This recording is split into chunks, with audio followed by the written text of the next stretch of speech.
श्रीराम. आपल्या सर्वांच्या हृदयस्थ वसणाऱ्या आत्मारामास साष्टांग प्रणिपात करून गोस्वामी तुलसीदास रचित श्री रामचरित मानस या ग्रंथातील जो सप्तम सोपान उत्तरकांड याचं आपण चिंतन करत आहोत. सज्जनहो, हे आपलाच कथा चिंतन क्रमांक 1250. प्रभू रामचंद्रांच्या असीम कृपेने आपण या रामकथेच्या प्रदीर्घ प्रवासातील हा एक अत्यंत महत्त्वाचा अंतिम टप्पा देखील आज पूर्ण करत आहोत. आता केवळ आपले 24 दोहे चिंतनासाठी उपलब्ध आहेत. मला कल्पना आहे त्या 24 दोह्यांसाठी किती कथा अजूनही आपल्याला लागतील, परंतु भगवंत जे काही करून घेईल ते गोडच होईल यात काही शंका नाही. सज्जनो, आपण भुशुंडीजींचं हे चरित्र ऐकत आहोत. त्यांच्याकडून एक फार मोठं पातक आपण कालच्या कथा विभागामध्ये घडलेलं ऐकलं. गोस्वामीजींनी आपल्याला कलियुगाचे गुणधर्म सांगितले होते की कलियुगामध्ये मनाने तुम्ही कितीही पाप करा ते पाप गणलं जात नाही, परंतु जर कृतीने तुमच्याकडून पाप झालं तर त्या पापाची मोजदाद नक्कीच होते. भुशुंडीजी इतक्या वेळ मनामध्ये ईर्ष्या करत होते, द्वेष करत होते आपल्या गुरुच्या विषयी. त्यामुळं तो मनामध्ये असलेला असंतोष हा भगवंताच्या दारामध्ये मोजला गेला नाही. परंतु जेव्हा त्यांच्याकडून अशी ही कृती घडली, आपल्या गुरुच्या अपमानाची कृती, गुरु प्रत्यक्ष येत आहेत आणि त्यांच्या समोर हा ढिम्मासारखा बसून राहतोय, उठून उभा राहत नाही, त्यांना नमस्कार करत नाही, अशा रीतीने गुरुतत्वाची भुशुंडीजींच्याकडून प्रतारणा झाली. ती कृतीच्या रूपाने झाली. आणि अशा या कृतीचं, अशा या नीच कर्माचं फळ भुशुंडीजींना देण्यासाठी आज साक्षात अस्तित्व चैतन्यमय होणार आहे. भुशुंडीजींना त्यांच्या हृदयामध्ये असलेल्या असंतोषाला, या दावाग्नीला, जणू काही एका मोठ्या अपराधाला ही शिक्षा देत, गुरुची ईर्ष्या करणं हा केवढा मोठा अपराध आहे हेच भगवंत तुम्हा प्रत्येकाला सांगणार आहे. त्या कथा विभागाचं गायन गोस्वामीजी आम्हाला सांगू लागतात.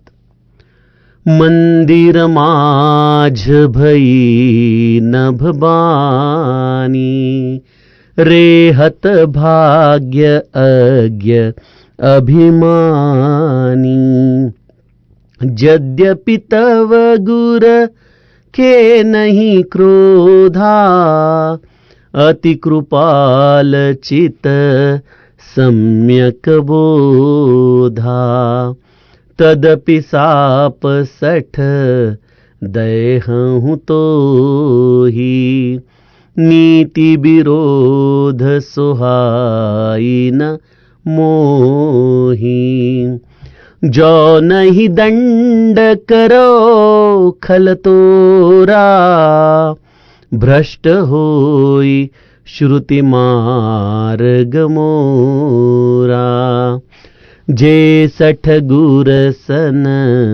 ईर्षा करही, रौरव नरक कोटि जुग परही, त्रिजग जोनी पुनि धरही शरीरा, अयुत जन्म भरी पावही पीरा, बैठी रहे सी अजगर इव पापी, सर्प हो ही खल मलमति व्यापी, महाबिटप कोटर महु जाई, रहु अधमाधम अधगति पाई, हाहाकार कीन्ह गुर दारुण सुनि शिव साप, कंपित मोहि बिलोकियति उर उपजा परिताप, करी दंडवत सप्रेम द्विज, शिव सन्मुख कर जोरी, विनय करत गद गद स्वर, समुझी घोर गती मोरी। सियावर रामचंद्र प्रिय हो।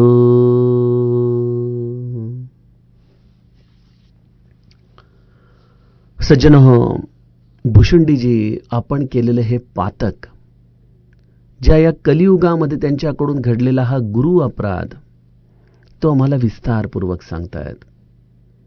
कारण एकच होतं की आपले गुरु महादेवाचे भक्त असूनही हरीची निंदा करत नाहीत.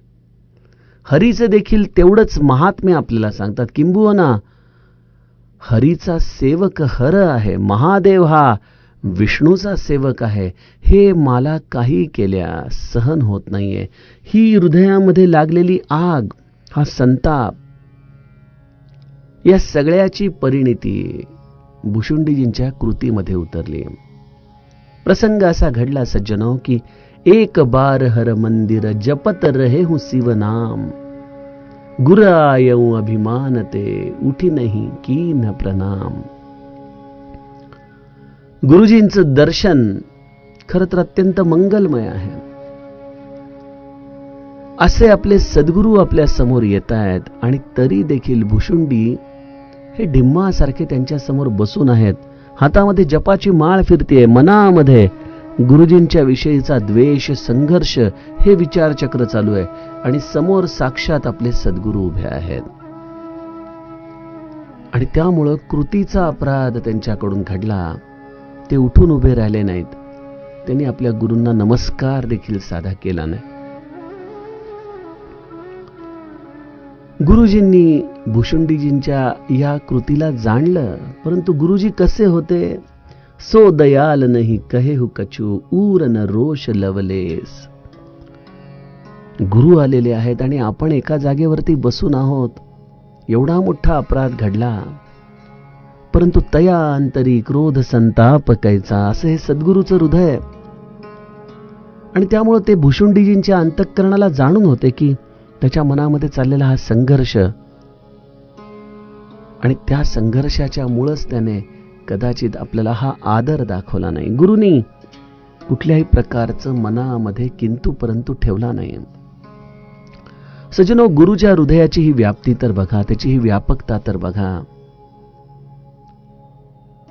शिष्याचं हे कर्तव्य आहे, किंबहुना ही त्याची स्वभाव झाला पाहिजे, ही त्याची साहजिक कृती झाली पाहिजे की जेव्हा जेव्हा तो सद्गुरूच्या तसबिरी समोर जाईल, जेव्हा जेव्हा त्याला सद्गुरूचं दर्शन स्वप्नात होईल, डोळे मिटल्यावर होईल, ग्रंथामध्ये होईल, एखाद्या विचारामध्ये होईल, तसबिरी समोर होईल, समाधी समोर होईल, त्याच्या प्रसादामध्ये होईल, त्याच्या धामामध्ये होईल, त्याच्या नामामध्ये होईल, जिथं कुठं म्हणून सद्गुरूचं स्मरण होईल.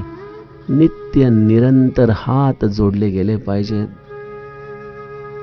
आपलं मस्तक त्याच्या चरणांवरती आपण जिथं आहोत तिथून नमवलं पाहिजे. बघा, हिंदीमध्ये नेहमी गुरुचं वर्णन करताना एक शब्द वापरला जातो की आपके चरणों में मेरे कोटी कोटी प्रणाम. कोट्यावधी प्रणाम हे कृतीच्या आधाराने केवळ अशक्य आहे, परंतु कोट्यावधी वेळेला एका जीवाला निश्चितपणे आपल्या गुरुचं स्मरण होतं एका जीवनात. आणि असं स्मरण आम्हाला झालं रे झालं की हे आपके चरणों में मेरे कोटी कोटी प्रणाम म्हणजे प्रत्येक स्मरणाला एक नमन, एक वंदन, हे आपण मनापासून करावं. आपण म्हणालो आपण गुरुला अपेक्षा नाहीये ना, हे गुरुसाठी नाहीच आहे सज्जनो. गुरुला कशाचीच अपेक्षा नाहीये. ना तुमच्या हार तुऱ्याची आहे, ना तुम्ही करत असलेल्या आरतीची आहे, ना प्रसादाची आहे. हे सगळं तुम्ही तुमच्यासाठी करताय. त्याचा आधार पाहिजे असेल का गुरुला वारंवार वंदन करायचं, तर समर्थांनी लिहिलेल्या वंदन भक्तीला वाचावं.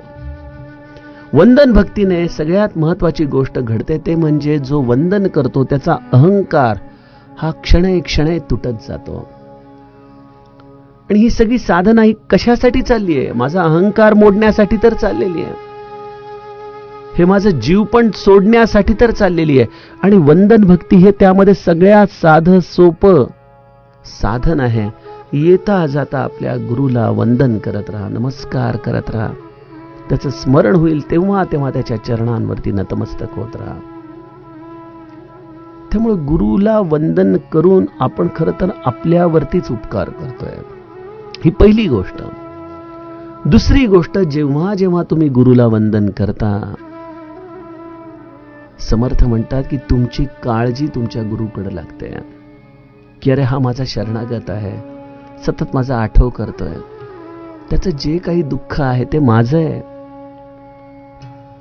ते मलाच दूर करायला हवं. ही गुरुला जणू काही या वंदन भक्तीमधून जबाबदारी स्वीकारावी लागते.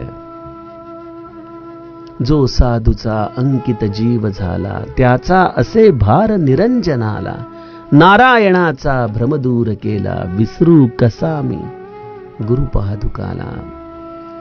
त्यामुळे सज्जनो, वंदन भक्ती ही अत्यंत सहज आहे, सोपी आहे.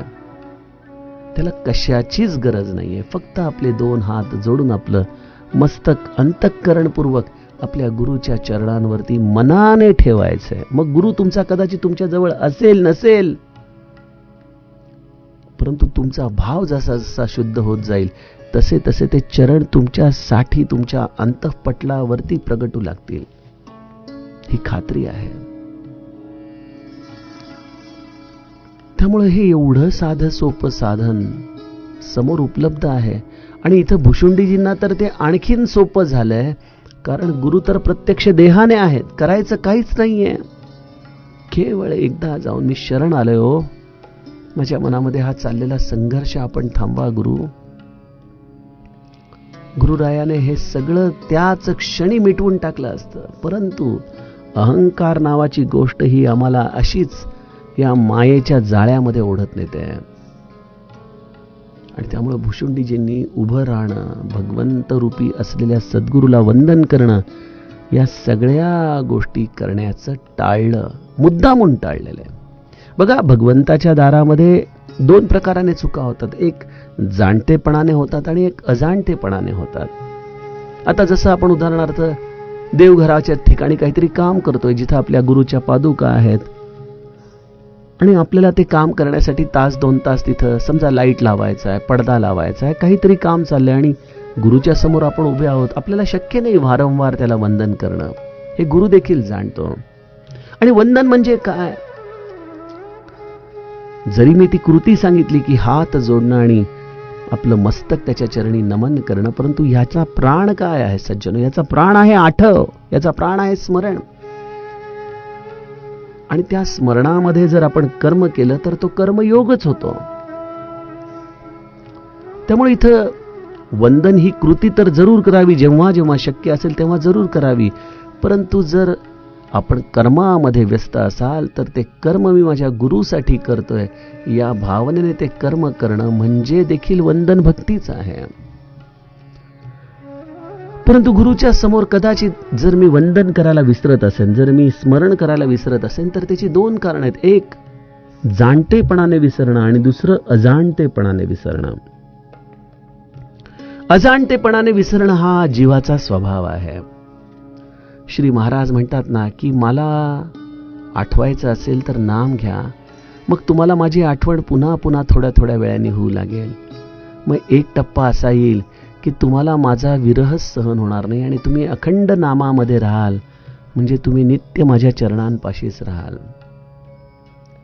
त्यामुळे कदाचित या इंटरव्हल्समध्ये आपल्याला अजाणतेपणाने त्यांचं विस्मरण होणं शक्य आहे.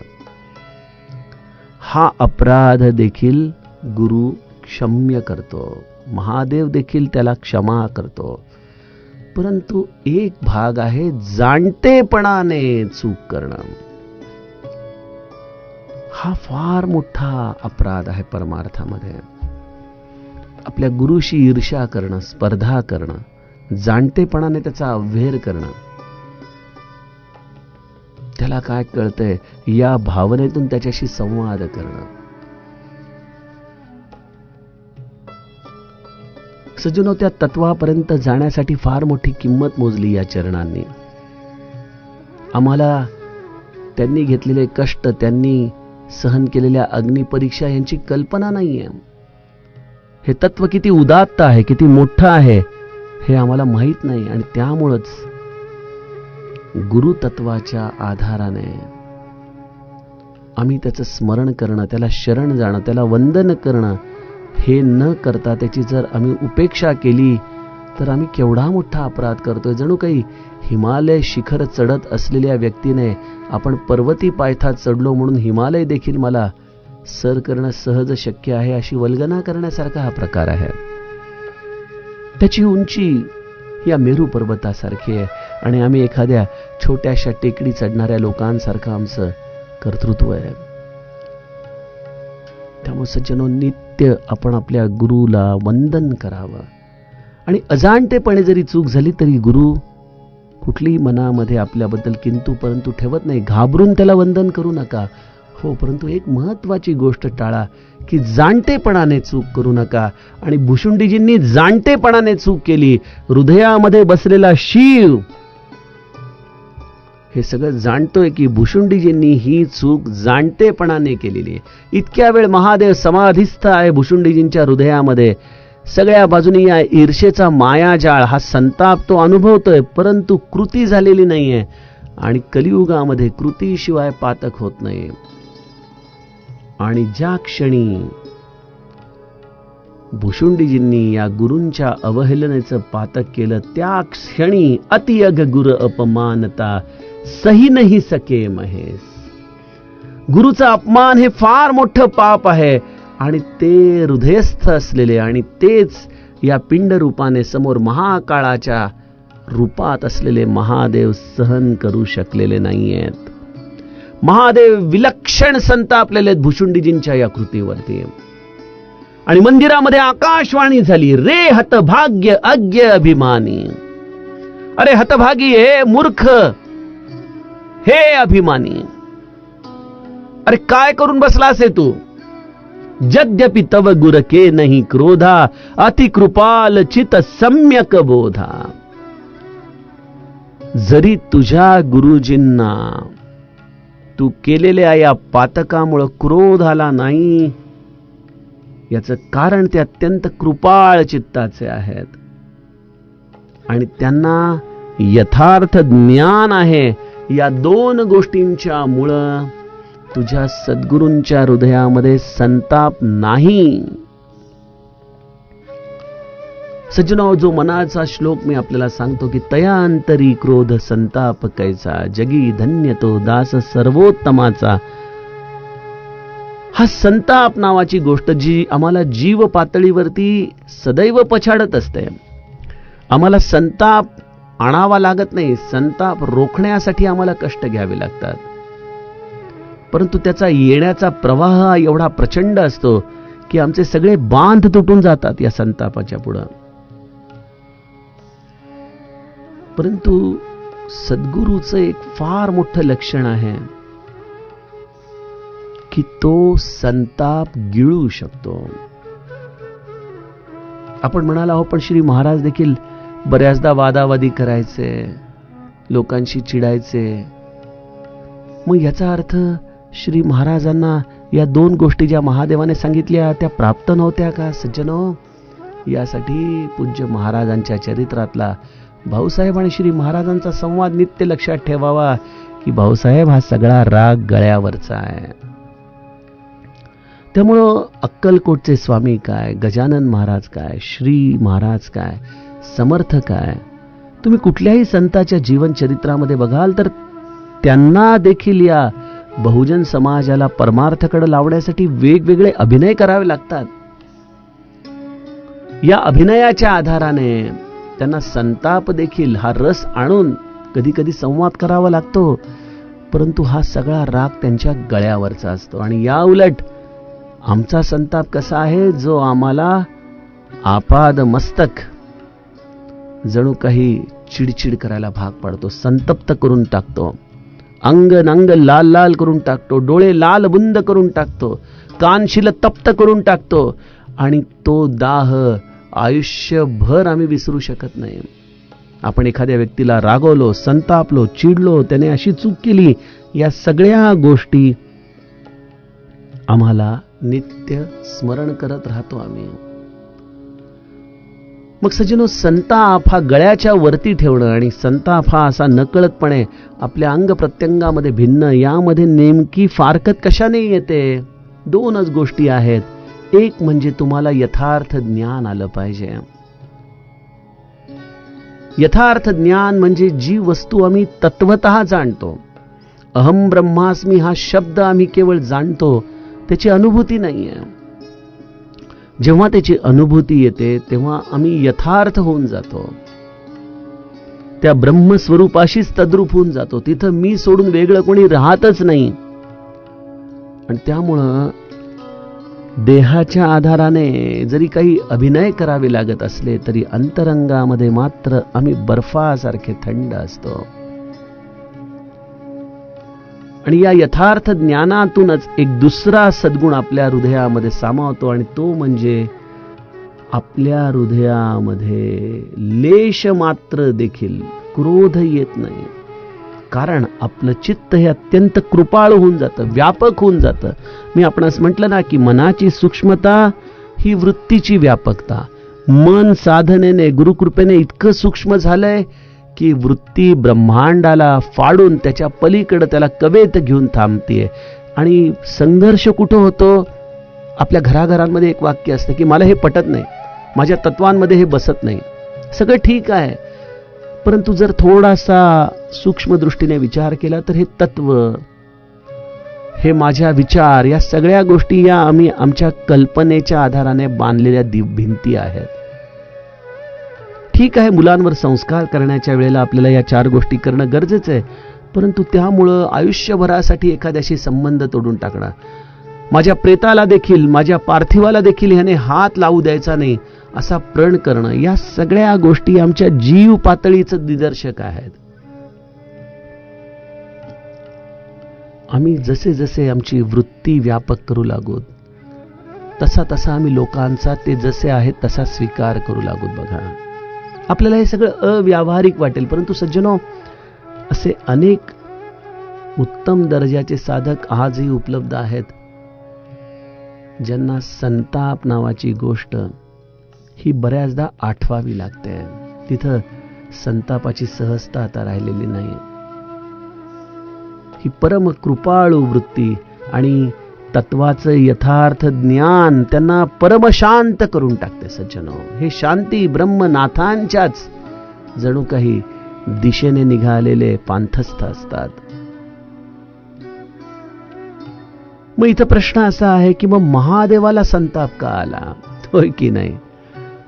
जसा श्री महाराजांच्या बाबतीत आपल्याला प्रश्न पडला की अरे, हा सगळा राग गळ्याच्या वरचा आहे, परंतु महादेव तर इथं संतापलाय. महादेव इथं भुशुंडींना शाप देतोय, आणि फार मोठा शाप देतोय, आणि सांगून शाप देतोय. मग हा राग गळ्याच्या वरचा कसा म्हणायचा? काय म्हणतायत महादेव? तदपि साप सठ दयह हूं तोही, नीति विरोध सोहाई न मोही, जो नहीं दंड करो खल तोरा, भ्रष्ट होई श्रुती मार्ग मोरा. इथं उत्तर आहे सज्जनो, का महादेवाला संताप आलेला आहे. महादेव तर ज्ञानियांचा ज्ञानी आहे, तो योगी राणा आहे, तो सर्व काही जाणतो, तो या ईश्वर रूपाने या ब्रह्मांडाचा नायक आहे. आणि तो तर कृपाळू चित्तांचा परम कृपाळू या रूपामध्ये आहे. कर्पूर गौरम करुणावतारम, तो करुणेचा अवतार आहे. त्यामुळे महादेवाला संताप हे अशक्य कोटीतलं आहे. परंतु या ब्रह्मा विष्णू महेश रूपामध्ये असलेल्या या महादेवाला या सृष्टीचं नियमन करण्यासाठी काही नियम हातामध्ये ठेवावे लागतात. उदाहरणार्थ, लहानपणी शाळेमध्ये मास्तर किंवा मास्तरीण बाई हातामध्ये छडी घेऊन आम्हाला शिकवायच्या. फुटपट्टी असायची बघा लाकडाची. किती जणांनी काढलेत फटके मला माहित नाही, परंतु आजही त्या हातावरती जेव्हा 3-4 फटके बसायचे तेव्हा तो हात कसा लालबुंद व्हायचा, कसा पहिला फटका बसल्यानंतर आपण हात झटकायचो. परंतु आज जेव्हा मागं वळून पाहतो तेव्हा वाटतं की वा वा, खरोखर केवढी मोठी कृपा केली या शिक्षकांनी आपल्यावरती. जर त्यावेळेला आपल्याला तसे 2 फटके बसले नसते तर कदाचित ती चूक ही माझ्या आयुष्यभरासाठी माझ्याबरोबर राहिली असते. आज जेव्हा जेव्हा त्या चुकीच्या दृष्टीने माझी पावलं उचलली जातात, माझी सतसत विवेक बुद्धी मला सांगते, बाळा अरे याचं एकदा प्रायश्चित्त मिळालंय ना, नको करू बरं ते. सचिनो, महादेव तमोगुण आमच्यातला शोषून घेतो आणि तो देखील या विश्वाच्या नायकाप्रमाणे, मास्तराप्रमाणे आपल्या या 3ऱ्या डोळ्याच्या आधाराने या विश्वाचं नियमन करत असतो. कारण एकच आहे की या विश्वामधल्या प्रत्येक जीवाने नीतीच्या आधाराने जीवन जगावं. बघा, काही काही लोक अशी असतात की जे दुसऱ्यांना उपदेश करतात, दुसऱ्यांना शिक्षा करतात, परंतु स्वतः मात्र जसं पाहिजे तसं वागत असतात.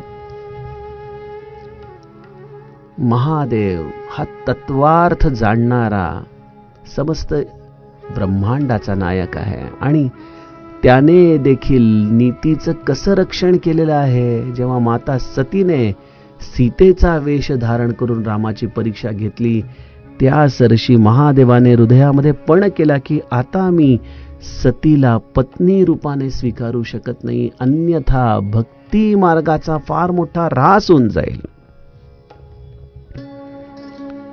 म्हणजे स्वतः नीती जो आपल्या जीवनामध्ये एवढा मोठ्या गोष्टीचा सहज त्याग करून सांभाळतो, त्यालाच हा अधिकार आहे की तो संताप कदाचित अगदी बेंबीच्या देठापासून असेल तरी तो असेल,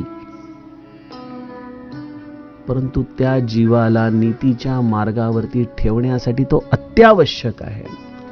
मला आठवतं काही महिन्यांपूर्वी किंवा कदाचित वर्षापूर्वी त्या उत्तर प्रदेशमध्ये कुठल्या तरी एका गुंडाने पोलिसांवरती गोळीबार केला होता बघा, आणि पळून गेला. त्याचा शोध घेताना तो उज्जैनच्या महाकाळेश्वर मंदिराच्या CCTV मध्ये कोणाला तरी दिसला आणि मग पोलिसांना सांगण्यात आलं की तो गुंड इथं महाकाळेश्वराच्या मंदिरामध्ये दिसतोय. पोलिसांनी पकडला आणि नंतर 1-2 दिवसातच त्याला एन्काउंटरमध्ये तो मारला गेला. हे सगळं मी का सांगतोय? बघा, तो देखील याच महाकाळेश्वराच्या मंदिरामध्ये आला होता जिथं भुशुंडीजींना हे प्रायश्चित्त मिळतंय. आणि महाकाळेश्वर काय? जाके डर अति काल डेराई, जो सुर असुर चराचर खाई.